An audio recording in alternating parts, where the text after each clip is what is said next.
গরিব হয়ে জন্ম নিলেও কোটিপতি হওয়া সম্ভব এই উপায়ে। আসসালামু আলাইকুম, সবাই কেমন আছেন? আশা করি অনেক অনেক ভালো আছেন। আমিও আল্লাহর রহমতে অনেক অনেক ভালো আছি। আর একটা নতুন ভিডিও নিয়ে চলে এলাম আপনাদের মাঝে। আজকে আমি আপনাদেরকে দেখাবো গরিব হয়ে জন্ম নিলেও কোটিপতি হওয়া সম্ভব এই উপায়ে। তো তার আগে আমি সকালের নাস্তা তৈরি করে নিচ্ছি। সকালের নাস্তা রুটি তৈরি করতেছি, দেখতে পাচ্ছেন যেভাবে আমি প্রত্যেকদিন রুটি তৈরি করি নাস্তায়। তো আজকেও ঠিক রুটি তৈরি করতেছি সকালের নাস্তায়। তারপরে আমি আপনাদেরকে দেখিয়ে দিব আমি একে একে সবগুলো রুটি এইভাবে খুব সহজভাবে তৈরি করে নিতেছি, দেখতে পাচ্ছেন। তো যাই হোক, সবগুলো আমার নাস্তাটা রেডি। সকালের নাস্তা খাওয়ার পরে আমি আপনাদেরকে দেখিয়ে দিব এখন। তো এখানে আমি সব কিছু কিন্তু আপনাদের জন্য সুন্দরভাবে আমি লিখে নিয়েছি বোঝানোর জন্য। তো এখানে গরিব হয়ে জন্ম নিলেও কোটিপতি হওয়া সম্ভব এই উপায়ে। কারণ একজন মানুষ যে গরিব হয়ে জন্ম নিবে সে বড়লোক হতে পারবে না তা না। তো এখানে কিছু উপায় আছে, আমি আপনাদেরকে বলতেছি।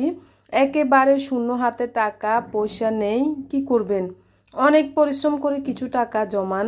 এটা আপনি যখন একেবারে শুরু থেকে আপনার শূন্য হাত, কিছুই নেই, হাতে টাকা পয়সা নেই, কি করবেন?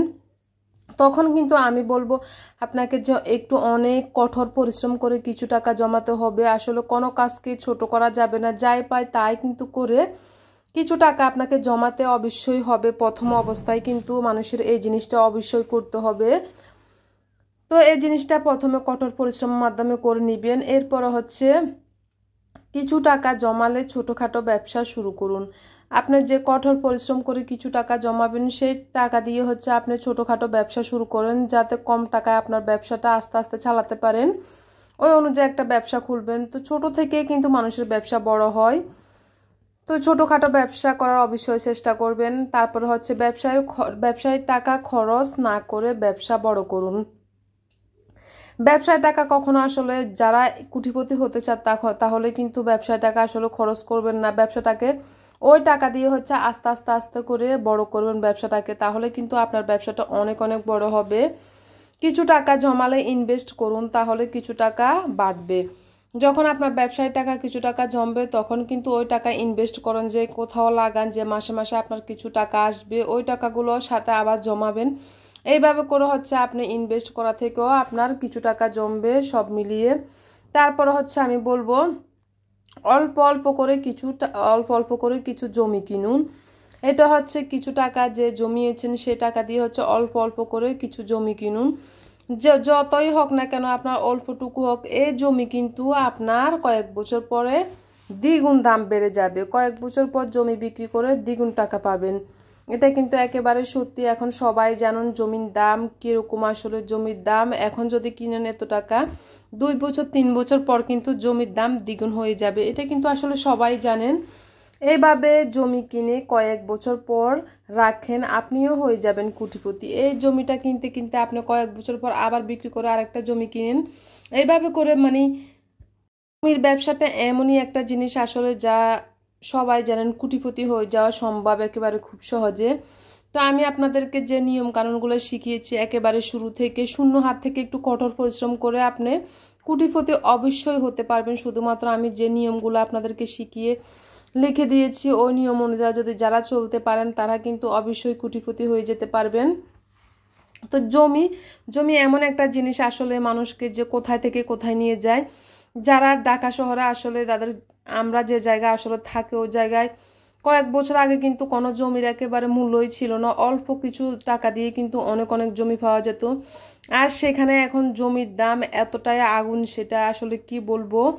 তো কয়েক বছর পর যদি মানুষ ওরকম ব্যবসাটা শুরু করে দেয়, আমি মনে করি তাহলে কিন্তু সবারই, যারা যারা শুরু করতে পারেন, তাদের কিন্তু অবশ্যই কোটিপতি হওয়া সম্ভব হবে। এই নিয়মগুলো যদি আপনারা মেনে চলতে পারেন, তাহলে কিন্তু জমি দিয়ে সব কিছু করা যায়। যাদের হাতে কিছুই নেই, তারা কিন্তু জমি বিক্রি করেও অনেক দালান বিল্ডিং অনেক তৈরি করতে পারে খুব সহজে। তো যাই হোক, এটা দেখিয়ে দিয়েছি। এরপর দেখতে পাচ্ছেন এখানে হানিকম্ব তো বুঝতে পারছেন, ফালাক ফুড থেকে এই যে কম্বোটা নিয়ে আমরা আসলাম আর কি। তো আমাদের এটা চলে আসলে পার্সেলটা। তো এই পার্সেলে কি আছে সেটা তো আপনারা দেখতে পাচ্ছেন। হানিকম্ব মানে মধু আছে। তো আপনাদেরকে দেখাবো খুলে। দেখতেই পাচ্ছেন একেবারে কতগুলা মধু এখানে 4টা। তা আপনাদেরকে সবগুলা মিলিয়ে আমি দেখিয়ে দিব এখানে কি কি মধু আছে। তো কেমন হয়েছে মধুগুলা সেটাও দেখাবো আপনাদেরকে। অনেক অনেক ভালো হয়েছে আসলে। ফালাক ফুড থেকে মধুগুলা যদি নিয়ে আসার পর থেকে কিন্তু অনেক অনেক আমরা ভালোই পেয়েছি। অনেক সময় অনেক কিছু আসলে ভালো পড়ে না। এটা হচ্ছে কালো জিরা ফুলের মধু, দেখতে পাচ্ছেন এখানে কি কি মধু আছে আমি আপনাদেরকে দেখাবো। সরিষা ফুলের মধু, তারপরে এখানে হচ্ছে সুন্দরবনের বাইন ফুলের মধু, তারপরে এখানে আছে এই যে লিচু ফুলের মধু। এখানে 4 রকমের মধু আছে। আসলে 4 রকমের 4 মধু টেস্ট করলে আলাদা আলাদা একটা স্বাদ পাওয়া যায়। সত্যি কথা বলতে অনেক অনেক মজা। আমি মনে করি সবগুলাই থেকে আমার সবগুলাই ভালো লাগলো, তবে সবচেয়ে বেটার লেগেছে কালো জিরা ফুলের মধুর এই মধুটা বেশি ভালো লেগেছে। কিন্তু কোনোটাই খারাপ ছিল না, সবগুলোই ভালো ছিল। আপনারা চাইলে কিন্তু অর্ডার করতে পারেন ফালাক ফুড পেজ থেকে মধু। তারপর হচ্ছে এখানে আরেকটা জিনিস দেখাচ্ছি আপনাদেরকে। দেখতেই পাচ্ছেন এখানে কিছু জিনিস আছে। আসলে এগুলা কে এনেছে আমি আপনাদেরকে বলবো। কিছুদিন আগে যারা এসএসসি পাস করে গেল তাদের হচ্ছে এগুলা আনা জিনিস। তারা কিছুদিন হয়ে গেছে পাস করছে, কিন্তু এখনো টিচারদের বাসায় মিষ্টি আনতে পারেনি আসলে। তো এখন নিয়ে আসলো অনেকদিন পরে। তারা আসলে কিছু সমস্যা ছিল এই জন্য আসতে পারেনি। এখন সাথে সাথে মিষ্টির সাথে সাথে এখানে যে কেক, তারপর হচ্ছে আখ নিয়ে আসলো। তো আমি 2টা স্টুডেন্টে এখানে আনলো 2টা মিষ্টি 2 ধরনের। আমি আপনাদেরকে দেখাচ্ছি। এখানে 2 স্টুডেন্ট টিচারদের আসলে বাসায় নিয়ে আসলো টিচারের জন্য, যে পাস করলো। সবাই তো আসলে মিষ্টি নিয়ে যায়, তখন ওরা আনতে পারেনি, এখন নিয়ে আসলো। তো আমি আপনাদেরকে এখানে খুলে দেখাচ্ছি এগুলা কি। এগুলো হচ্ছে আসলে লাড্ডু। লাড্ডুগুলো মিষ্টির মতো অনেকটাই মজা। আর দেখতে পাচ্ছেন এখানে 2 রকমের লাড্ডু, একেবারে খুবই সুন্দর দেখতে। কতটা সুন্দর দেখা যাচ্ছে বলুন তো। খেতেও কিন্তু অনেক অনেক মজা এই লাড্ডুগুলা। তো এখানে 2 ধরনের নিয়ে আসলো। এটা একটা স্টুডেন্ট নিয়ে আসলো, সাথে হচ্ছে আখ নিয়ে আসলো। এই লাড্ডু আর আখ একটা স্টুডেন্ট নিয়ে আসলো। আর একজন হচ্ছে এখানে এই যে মিষ্টি, এটার ভিতরে আছে মিষ্টি। এই যে দেখতে পাচ্ছেন 2 কালারের 2 রকম মিষ্টি। তো মিষ্টির সাথে সে কিন্তু এই যে অরেঞ্জ কেকটাও নিয়ে আসলো। তো এগুলো হচ্ছে স্টুডেন্টের দেওয়া জিনিস, আসলে তারা বাসায় নিয়ে আসলো স্যারদের জন্য। তো যাই হোক, কেমন হয়েছে বলবেন। স্টুডেন্টদের অনেক ভালোবাসা আসলে টিচারদের জন্য। এই জন্য হচ্ছে পাস করার অনেক দিন পরে কিন্তু তারা নিয়ে আসলো এই জিনিসটা। তো এই যে এগুলা কিন্তু অনেক অনেক মজা হয়েছে আসলে। লাড্ডুগুলা দেখতে যতটা সুন্দর, খেতে কিন্তু অনেক অনেক মজা। তো এই যে মিষ্টি আর লাড্ডু ওদের দেওয়া জিনিস, যাই হোক খাবে। এইখানে হচ্ছে আমার কাজে চলে আসলাম এখন। এই যে সকাল সকাল আমি নাস্তা খাওয়ার পরে হচ্ছে বাকি কাজগুলো করে নিই। সেই কাজগুলোই এখন পড়ে আছে, সব মিলিয়ে কিন্তু আজকে করে নিব। আজকে আসলে একটু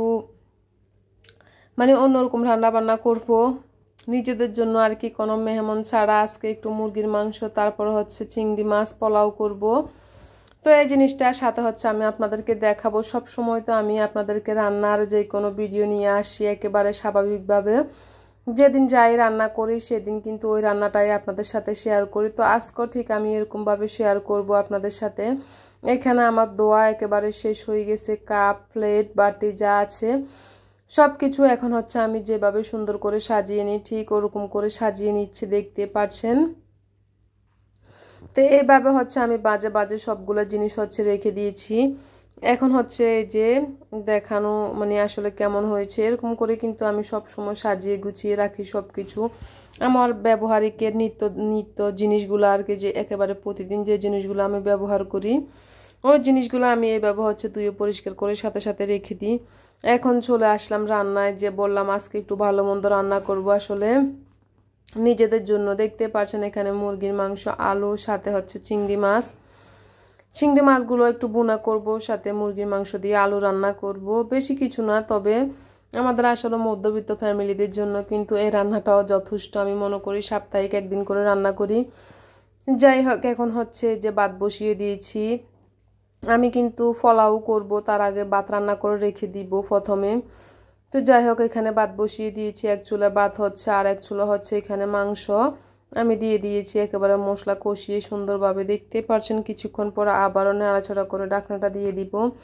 আর এখানে তেলের ভিতর একটু লবণ, তারপরে একটু হলুদ দিয়ে আমি এই যে চিংড়ি মাছগুলো ভালোভাবে ভেজে নিব। এগুলা ভেজে হচ্ছে আমি বুনা করব। এরকম করে আসলে বুনা করলে অনেক অনেক মজা হয় চিংড়ি মাছ বুনে। আর চিংড়ি মাছটা কিন্তু আমার সবচেয়ে একেবারে ফেভারিট, কি বলবো, অনেক অনেক ভালো লাগে আমার চিংড়ি মাছ খেতে। তো আজকে যাই হোক ছোট ছোট আর কি, বেশি বড় না, তারপরে হচ্ছে নিজেদের জন্য বুনা করে নিব এগুলো। তো ভালোভাবে ভেজে নিয়েছি। এখন এই কড়াইতে আমি তেল দিয়ে একেবারে মশলা সহ সব ধরনের সবকিছু দিয়ে দিয়েছি এই যে বুনা করার জন্য। এখন চিংড়ি মাছগুলো দিয়ে কিছুক্ষণ নাড়াচাড়া করে তারপরে হচ্ছে আমি পরিমাণ মতো পানি দিয়ে দিব। তো মোটামুটি রান্নাগুলো আমার চলতেছে, দেখতে পাচ্ছেন 2 চুলায় 2টা রান্না। এখানে মুরগির মাংস রান্না হচ্ছে আর এখানে হচ্ছে আমার এই যে চিংড়ি মাছ বুনা রান্না করতেছি। মোটামুটি সবগুলাই 2 চুলায় 2টা হইতেছে।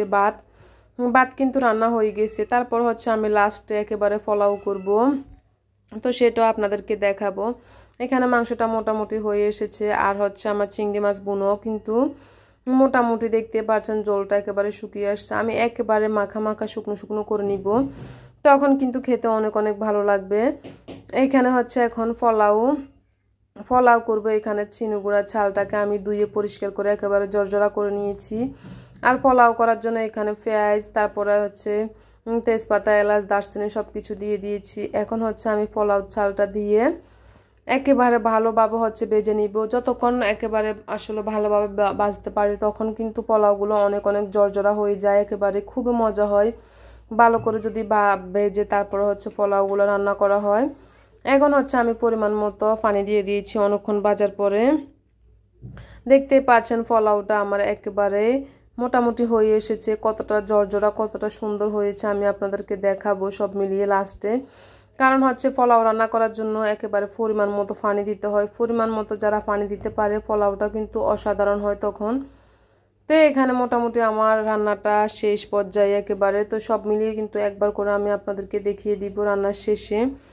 তো দেখতেই পাচ্ছেন আমার সবগুলা কিন্তু রান্না বান্না একেবারে শেষ। এই যে চিংড়ি মাছগুলো একেবারে বুনা বুনা করে ফেলেছি, মানে কোনো প্রকার জল রাখিনি, মাখা মাখা বুনা বুনা। এরকম চিংড়ি মাছ খেতে কিন্তু অনেক মজা হয়। এখানে হচ্ছে মুরগির মাংস আলু রান্না করেছে। আর এই যে পোলাওগুলো কতটা সুন্দর হয়েছে আপনারা দেখতে পাচ্ছেন, কতটা জর্জরে, কতটা মানে অনেকটাই মজা আসলে এই পোলাওগুলো। তো পারফেক্টলি পোলাও রান্না করেছি সব কিছু মিলিয়ে। তো আজকের হচ্ছে রান্না বান্না ছিল এইটুকুই। তো সবাই ভালো থাকবেন, সুস্থ থাকবেন। আজকের মতো এখানে শেষ। আল্লাহ হাফেজ।